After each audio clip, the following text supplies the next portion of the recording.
let me just say, first off, after I graduated college, which I graduated in December, major in theater, minor in multimedia and film, woohoo.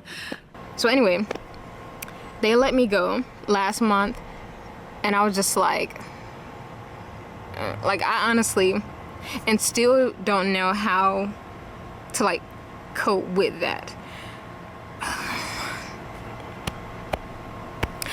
Anyway, I'm trying not to cry, y'all. Started applying for jobs here and then cities close to me. I barely have heard back from them for real. So yeah, I see the job market is pretty ass. I see now what everyone is talking about with like it's hard to get a job. And even after me graduating, even after me getting a degree, most of the jobs that I'm actually interested with, like box office stuff and front of house management and director work, most of those jobs now, okay, they want you to have a degree, but do you have 4 to 5 years of experience? Have you used this software? And the software is kind of like very private. Only the companies have this software, and there's no guide on it. There's no training. All right, guys, so we got to react to this video that's going viral of this young woman that is breaking down on camera after she got a real world reality check on the fact that her college degree that she worked so hard for, that everybody told her, hey, you really need it in order to make it in this world. She's realizing after graduating that, hey, my college degree is useless because she is struggling out here, okay? Struggling in Biden's economy in order to find a good paying job. And she is one of these individuals that thought that, hey, if I just go get any degree, that is going to open doors for me. And that is the furthest thing from the truth. And she found that out the hard way after majoring in theater, which is probably one of the most useless degrees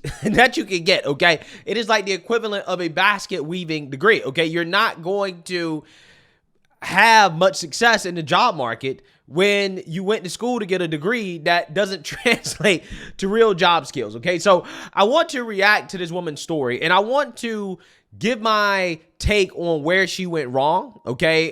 Because I think personally that there are a lot of college students that need guidance on how to navigate these types of situations, like figuring out what you want to do, what degree to get, what school to go to, how much money to spend.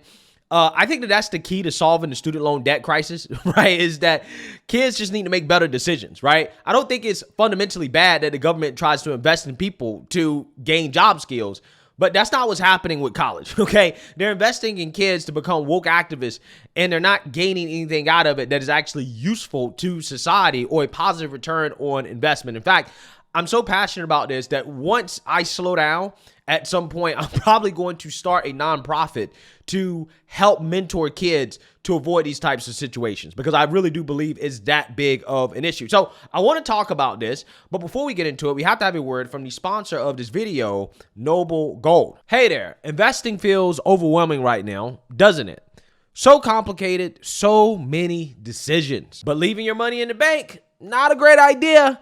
It's losing value every single day. So if it's stressing you out and driving you nuts, why not invest smarter with Noble Gold Investments? Precious metals are simple and real. There hasn't been a company or stock that was around 2,000 years ago, but guess what? Gold was around 2,000 years ago. It's always been there through wars, turmoil, and disasters. Reliable, dependent, authentic. That is why you cannot go wrong with precious metals. They've always had your back. Noble Gold Investment American experts will show you how to set and forget your 401k or IRA. You'll get a dedicated professional assigned to you.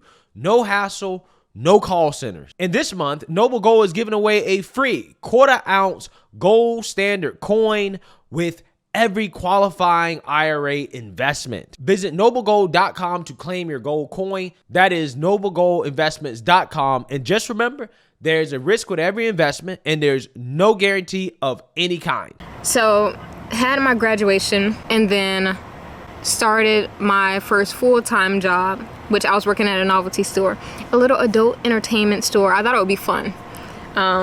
I got a crazy list of jobs that I would want to do because I think they're fun. But anyway. Okay, so herein lies the problem. Clearly and obviously, this woman doesn't have a plan, okay? Which is the number one issue that I think a lot of these students have, is that they have no idea what the hell they're doing, okay? Why are you working at an adult novelty store straight out of college? Why? That's not a career, right? You can't make a career working at an adult novelty store. Yes, I know that you want to work a bunch of odd jobs and fun jobs, but that's not a career. That's not how you make a career. When you're thinking about which jobs you should try to get straight out of college, it is very important that you pick a job that is going to be in the field that you can make a career out of. Again, I'm not sure how you make a career out of working at an adult novelty store. But again, that is the problem, okay? These kids don't have a plan. So you go to school, you're told, hey, just get a degree.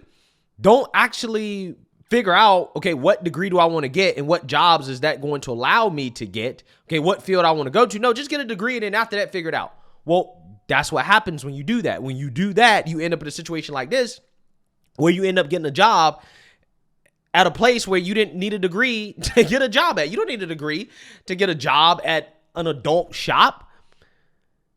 Also, what I see as an issue, and I know some people may find this to be controversial, especially the pro-blackity blacks, it's the fact that she has these piercings in her nose, which are very unprofessional. Now, when you're trying to get into the workforce, you can't have all these crazy piercings and stuff. And I know nowadays, okay, the culture is changing, but I'm telling you, when you're in the corporate world, when you're in a serious job, you're not going to be taken seriously, or you're not going to be considered as a serious candidate when you have these piercings in your nose that make you look like somebody that's extremely unprofessional. Again, this is coming from somebody that when I got my first job, I was a square. And I don't say that in a bad way. I say that in a way where it's like, no. I actually went to work with suit and tie, even though they only required polos. But I was that guy that went to work with a suit and tie every single day, because at the very least, I wanted to show the people around me that, hey, I'm serious about my job, right? I'm serious about coming to work, showing up to work. I never missed a day of work. I actually never took a day off of work, even if it was snowing. Okay, these are the type of things that I think are important when trying to show that, hey, I take my job serious. I take my career serious. And when you have these types of piercings that are on your nose, on your mouth, on your eyelids, right? All types of crazy places, tattoos, sleeve tattoos, stuff like that. It just shows that you're probably not a very serious person. And I know a lot of people are going to find it to be controversial, but that is the reality. So again, it's just not the fact that she didn't plan. It's also the fact that, you don't seem like a person that's serious about actually really getting a professional job and establishing a serious career, which is evident by the fact that, again, she's in this situation. I think they're fun. But anyway, I was working at my first full-time job after graduation because, of course, you got to pay bills, you got to pay rent and all that other stuff. And really working at Sunset was my first, I want to say, it wasn't a 9 to 5, it was longer than a 9 to 5. But it showed me quickly the work-life balance. Really, we all trying to make money out here. You gotta make money, because how can you pay bills? How can you go out? I mean, like, everything is costing money. And now they're talking about this self-checkout at Walmart costing money. Like, it seems every little thing has a cost to it. I don't like that shit. But anyway, I'm working there. And I was working there under, I want to say, poor management. My manager was awesome. She was amazing. But higher up above her, we had some not so nice people, and dealt with a lot of misogyny. Had to deal with kissing ass basically to make money, because it's like, I need this job. I need this job. Well, I mean, newsflash, no matter what you do, right, you're going to have to kiss ass, okay? I remember working my first job, and this guy gave me some advice that I had picked up in Uber, because I would do Uber on Fridays and Saturdays, just as like some extra income or whatever, just for fun, basically. This guy, he worked at another company. He gave me some advice. He was like, listen, hey, early on in your career, your boss is going to ask you to do a lot of stupid stuff. And you're going to kiss a lot of ass. But you got to put your head down and say, yes, sir, or yes, ma'am. Go get the coffee. Okay, go print copies of, I don't know, whatever they want you to print copies of. You got to do that grunt work. And you got to do it with a smile on your face. Because otherwise, you're going to have a hard time getting ahead. Okay? And that's just the reality of corporate America. Yeah, you got to kiss ass. It sucks, but that's what you have to do until you move up. And if you choose not to do that, then you're probably going to have a hard time being successful. That's just the reality of it. Because I got bills to pay. And my friends will be trying to go out like some weekends. And it was a whole lot of like, no, y'all, I can't make it. I got work. It was a whole lot of no's. Like, I think I got some screenshots. It was crazy. Yeah, it's called being an adult. Right? It's called being an adult and having responsibilities. And all the time they'd be like, dang, you know, that job was working you to death. And I was like, I know. I literally was working almost every day. I would only get like 1 day off a week. Sometimes 2, but for the most part, I was only getting 1 day off. And I wasn't even working like technically full time for real, but that's a whole nother story. That job scammed me. But anyway, I was putting in a lot of time only to be let go last month. So they told me basically I was fired March 14th. And I was just like, okay, what do I do now? And don't get me wrong, my plan after I graduated was never to stay in Statesboro where I am now. My plan was never to stay here because I know there's not a lot of opportunities for me. So I did start looking into some theater internships, fellowships, you know, full-time jobs if they offered it. I was looking into that, but most of them didn't start until June to August, or they don't start until May. So I still had a little bit of time, and again, I gotta pay bills, so I needed a job during this time. Yeah, so again, like I was telling you guys, she didn't have a plan, because if you had a plan and you were really trying to get a job in theater, it was important for you to get these internships, for you to start to work on building those connections and doing the things that you need to do to secure a full-time job in a field that you actually want to establish your career. It was important for you to do that in college, right? You had to do that while you were in school. Had you done that in school, then you probably would have had a better chance of getting a full-time job in a field that, again, you want to be in, that you can make a serious career out of if you had done that beforehand. But since you didn't do that, now you have to try to do it now, and it's just not going to be as easy, okay? So with that being said, we're going to fast forward here to another part of the video where she's going to talk about her experience applying for jobs, okay? And unsurprisingly, she's having a hard time. And we need to make money. So I started applying for jobs here and then cities close to me. I barely have heard back from them for real. So yeah, I see the job market is pretty ass. I see now what everyone is talking about with like it's hard to get a job.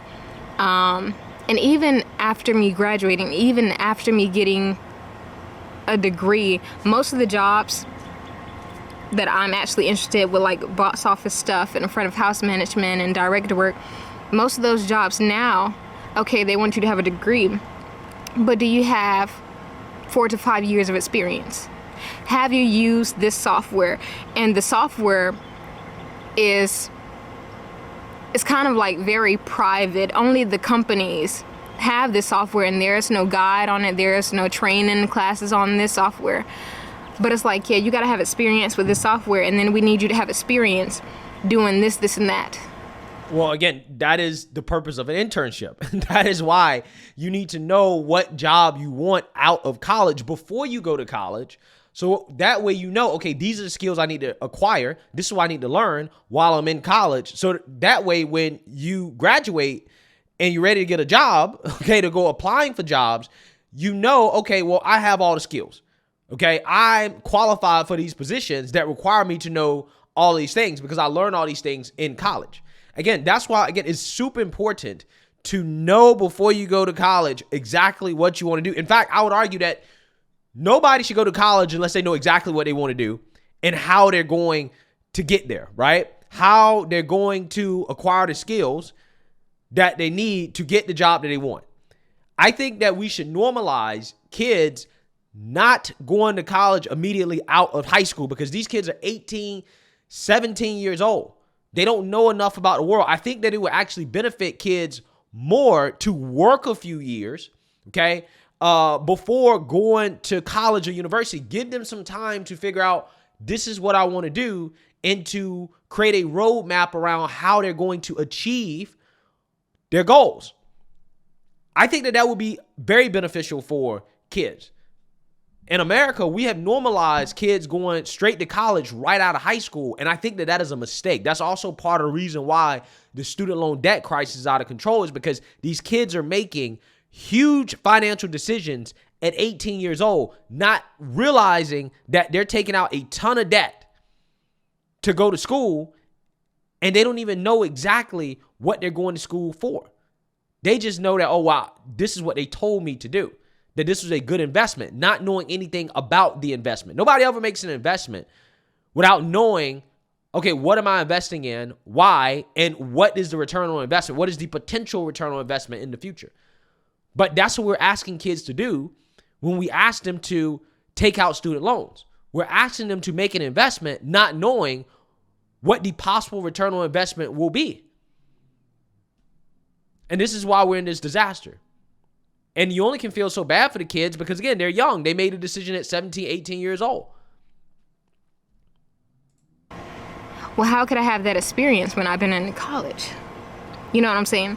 So I feel like with my post-grad depression, it's not coming from me being out of college. It's coming from feeling like I didn't do enough. Like, even though I did 4 years of college, even though I have a degree, a bachelor's degree at that, even with all of that, the world is still saying you're not doing enough.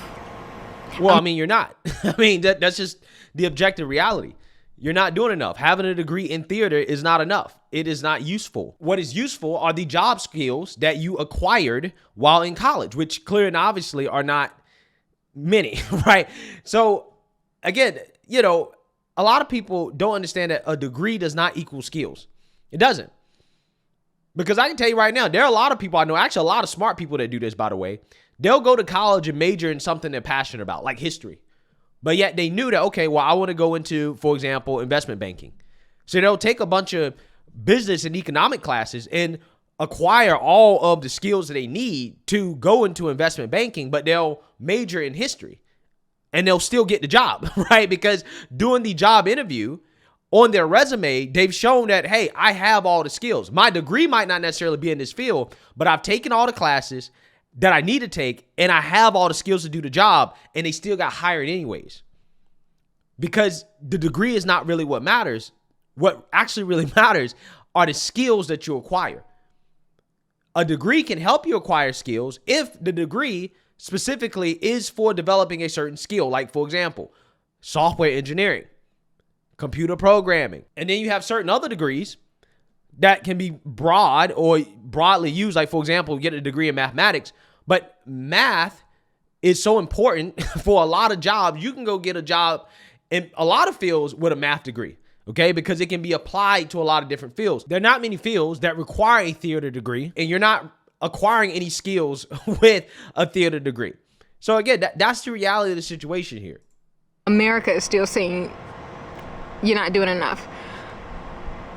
So that's very frustrating for me, because I felt like all throughout life, hold on, we gotta cut the cameras because tears can't be coming. But I felt like all throughout life, I had been hit with, okay, you accomplished this, congratulations. You're still not doing everything that we wanted. You missed some things. I felt like through every accomplishment, it was always still something that I was lacking. Yeah, skills, right? You're lacking skills. And see, the worst part about this is, again, this is how the trap works. People like her, okay, they will go to school not knowing what the hell they're doing in regards to what they want to do, get some useless degree, realize that it's useless, and then decide to go back to school and get a master's degree. Take out even more money to go get another useless degree that they feel like they have to get in order to get a decent job. That's the student loan debt trap, okay? That's the student loan debt trap. And that's the sad part about it. I'm not saying she's going to do that because she, again, just a spoiler, basically saying, well, I'm going to go into content creation and other stuff, right? That's her solution, which, good luck with that, okay? That's, you didn't need a college degree to do that, but hey, good luck with it. I'm just saying, most people in her situation, they will default to going back to school, taking out more money to get another degree that's useless, right? They won't actually really figure out the real problem, which is the lack of skills, until they are $200,000 in debt, and then they're going to Democrats, boohoo-whining and crying, begging for their loans to be forgiven. And that's hard. That's pretty tough. Anyway. Again. Yeah, so again, you guys get the gist of that, right? This woman is almost breaking down in tears because she made the wrong decision. And I feel bad for her because there are a lot of students like this. And I really do feel that more of these kids need guidance in high school in regards to career planning and what they want to do and how they want to do it, how they're going to achieve that goal before taking out a massive amount of debt and going to school and then realizing that, hey, my basket weaving degree isn't really worth anything. It's not really helping me. So let me know what you guys think. Make sure you like, comment, and subscribe. Most importantly, share a Black custodial perspective. Peace.